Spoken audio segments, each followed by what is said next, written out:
નમસ્કાર, જય હિન્દ, જય ભારત, જય દ્વારકાધીશ. હું યુવરાજસિંહ જાડેજા. દહેગામના ખમીરવંતા ખેડૂતો અને પાણીદાર પશુપાલકો દ્વારા આજે સાંજે 8:30 કલાકે દહેગામના કરજોદરા ખાતે એક જનસંમેલનનું આયોજન કરવામાં આવ્યું છે. અને દહેગામના ખેડૂતો અને પશુપાલકોની એક જ માંગણી છે કે વાદ નહીં, વિવાદ નહીં અને મધુર સિવાય વાત નહીં.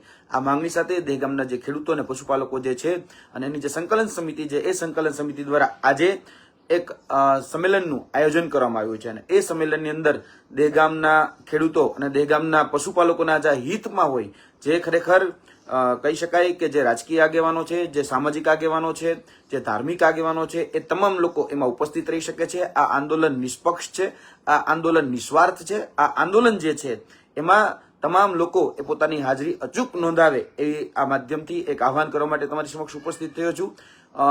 જોવા જઈએ તો છેલ્લા ઘણા દિવસથી લગભગ 16 દિવસથી આ આંદોલન એ ચાલુ છે. અને આ આંદોલનની અંદર ઘણા બધા લોકોએ ભાગલા પાડો અને રાજકરોની નીતિ પણ અપનાવી. ઘણા લોકોએ ભરમાવો, ભટકાવો અને ભડકાવોની રાજનીતિ પણ કરી છે.